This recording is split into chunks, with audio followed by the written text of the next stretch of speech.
DDoS attack, ये शब्द तो हम सब ने कभी न कभी सुना ही है, खासकर तब जब कोई बड़ी वेबसाइट अचानक से ठप पड़ जाती है। इसे एक तरह की डिजिटल घेराबंदी कह सकते हैं। लेकिन ये असल में है क्या भला, और ये काम कैसे करती है? चलिए, आज डिजिटल दुनिया के इसी हथियार की परतें खोलते हैं। चलिए, इसको ना एक बड़े ही आसान से उदाहरण से समझते हैं।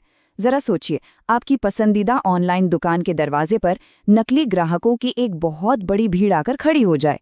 अब उनका मकसद कुछ खरीदना नहीं है, बस रास्ता जाम करना है ताकि असली ग्राहक अंदर ही ना आ सके। सुनने में अजीब लगता है ना, पर डीडोस अटैक डिजिटल दुनिया में बिल्कुल यही काम करता है। तो आज हम क्या क्या जानने वाले हैं? सबसे पहले देखेंगे कि ये डिजिटल घेराबंदी है क्या। फिर इसकी 3 अलग-अलग रणनीतियों को समझेंगे। इसके बाद बात करेंगे इसके जवाब, यानी डिजिटल गार्डियन सिस्टम की। फिर देखेंगे कि इस सुरक्षा की कीमत क्या है। और आखिर में इससे बचने के मजबूत तरीकों पर एक नजर डालें। तो चलिए बिना देर किए शुरू करते हैं और इस समस्या की जड़ तक पहुंचते हैं कि ये डिजिटल घेराबंदी आखिर है क्या चीज। टेक्निकल भाषा में कहें तो डीडोएस का पूरा नाम है डिस्ट्रीब्यूटेड डिनायल ऑफ सर्विस। अब यहाँ एक बात समझना बहुत जरूरी है। इसका मकसद डेटा चुराना नहीं है, नहीं, बिल्कुल नहीं। इसका सीधा सा मकसद है किसी वेबसाइट या ऑनलाइन सर्विस को पूरी तरह से ठप कर देना। होता यह है कि हमलावर नकली ट्रैफिक की ऐसी बाढ़ ले आते हैं कि सर्वर उसमें बेचारा डूब ही जाता है और असली यूजर्स के लिए कोई जगह ही नहीं बचती। इसे आप इंटरनेट पर लगे एक भयंकर ट्रैफिक जैम की तरह समझ सकते हैं। सोचिए, सड़कें तो हैं, लेकिन गाड़ियों की भीड़ इतनी ज्यादा है कि कोई अपनी मंजिल तक पहुंच ही नहीं पा रहा। डीडोस अटैक ठीक इसी तरह असली यूजर्स के लिए ऑनलाइन रास्ता जैम कर देता है। लेकिन एक और मजेदार बात है, ये सारी डिजिटल घेराबंदियां एक जैसी नहीं होती। हमलावर भी बड़े शातिर होते हैं। वो अलग-अलग कमजोरियों का फायदा उठाने के लिए कई तरह की रणनीतियां अपनाते हैं। तो आइए अब देखते हैं कि ये हमले असल में काम कैसे करते हैं। मोटे तौर पर इन हमलों को हम 3 तरह से देख सकते हैं। पहला है वॉल्यूमेट्रिक अटैक। इसका सीधा निशाना होता है नेटवर्क की पूरी पाइपलाइन पर, मतलब ये बैंक तक जाने वाली सड़क को ही ब्लॉक करने जैसा है। दूसरा है प्रोटोकॉल अटैक, जो सर्वर के फायरवॉल जैसे सुरक्षा गेटों पर ही हमला बोल देता है। यह ऐसा है मानो किसी ने बैंक के दरवाजे पर ही ताला जड़ दिया हो। और तीसरा वो है एप्लीकेशन लेयर अटैक। ये सीधे वेबसाइट के सॉफ्टवेयर को निशाना बनाता है। इसकी तुलना आप ऐसे कर सकते हैं जैसे कोई कैशियर को फालतू के सवालों में उलझाकर रखे ताकि बाकी ग्राहकों का काम ही ना हो पाए। इन तीनों में एप्लीकेशन लेयर हमले को सबसे ज्यादा शातिर माना जाता है। और जानते हैं क्यों? क्योंकि इसमें हमलावर एक आम यूजर का नकाब पहन कर आते हैं।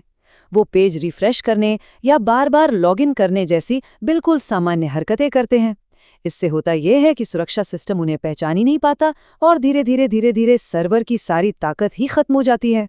तो ठीक है, समस्या और उसे अंजाम देने के तरीके तो हमने समझ लिए, पर सवाल तो वही है, इसका जवाब क्या है?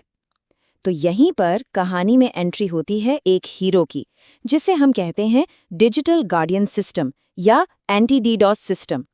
ये डिजिटल गार्डियन असल में 3 स्टेप्स में अपना काम करता है। स्टेप 1, निगरानी। ये सिस्टम 24 घंटे नेटवर्क पर आने वाले ट्रैफिक के पैटर्न पर बाज की तरह नजर रखता है। स्टेप 2, पता लगाना।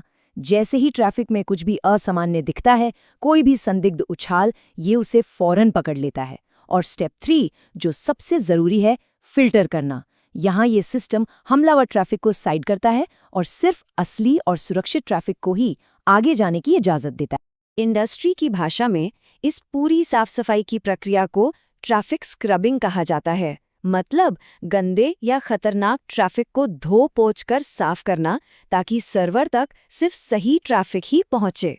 इस पूरी प्रक्रिया को समझने का एक और बढ़िया तरीका है। सोचिए, एक बड़े स्टेडियम या कॉन्सर्ट की सुरक्षा व्यवस्था कैसी होती है।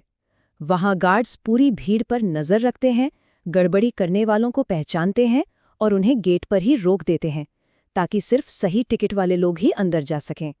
एंटी डीडोस सिस्टम भी, आप कह सकते हैं, बिल्कुल यही काम करता है। अब ये डिजिटल गार्डियन सिस्टम सुनने में तो कमाल का लगता है ना? लेकिन क्या हर अच्छी चीज की तरह इसकी भी कोई कीमत है? चलिए अब एक रियलिटी चेक करते हैं और देखते हैं कि इस मजबूत सुरक्षा को अपनाने के क्या फायदे हैं और क्या नुकसान। इसकी तुलना आप एक हाई सिक्योरिटी वाली बिल्डिंग से कर सकते हैं। फायदे तो एकदम साफ हैं, सर्वर हमेशा चलता रहता है, ग्राहकों का भरोसा बना रहता है और बिजनेस को कोई नुकसान नहीं होता। लेकिन सिक्के का दूसरा पहलू भी है। पहला नुकसान है इसकी बहुत ज्यादा कीमत। दूसरा, कभी-कभी ये सिस्टम गलती से असली यूजर्स को भी हमलावर समझकर ब्लॉक कर सकता है, जिसे फॉल्स पॉजिटिव कहते हैं। और तीसरा, ट्रैफिक को जांचने की इस पूरी प्रक्रिया में वेबसाइट की स्पीड थोड़ी सी मामूली सी धीमी हो सकती है। तो जैसा हमने देखा, मजबूत सुरक्षा के लिए एक कीमत तो चुकानी पड़ती है, और वो कीमत क्या है? पैसा, कभी-कभी असली यूजर्स के ब्लॉक हो जाने का जोखिम और वेबसाइट की स्पीड में मामूली सी कमी आने की संभावना। तो अब हम पहुंचते हैं अपने सबसे आखिरी और सबसे जरूरी हिस्से पर, ये सवाल कि इन हमलों से बचने के लिए एक मजबूत डिजिटल किला आखिर बनाया कैसे जाए। देखिए, एक मजबूत किला बनाने के लिए कई रणनीतियां एक साथ अपनानी पड़ती हैं। सबसे कारगर तरीका तो है क्लाउडफ्लेयर या AWS शील्ड जैसी प्रोफेशनल सेवाओं का इस्तेमाल करना।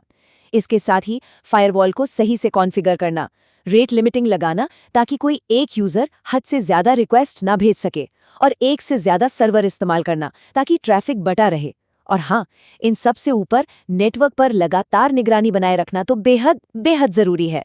तो यहाँ से सबसे बड़ी सीख ये मिलती है कि असरदार सुरक्षा कोई एक ऊंची दीवार खड़ी कर देने से नहीं मिलती। नहीं, ये तो स्मार्ट रणनीतियों की कई परतों का एक मजबूत कॉम्बिनेशन है, जिसमें तकनीक, सही सेटिंग्स और लगातार चौकसी सब कुछ शामिल है। और आखिर में एक सवाल के साथ आज की चर्चा को खत्म करते हैं। जिस तरह हमारी दुनिया तेजी से ऑनलाइन हो रही है और हम डिजिटल सेवाओं पर और ज्यादा निर्भर होते जा रहे हैं, क्या ये डिजिटल घेराबंदी ही आने वाले समय में टकराव और संघर्ष की नई हकीकत बनने वाली है? इस पर सोचिएगा जरूर।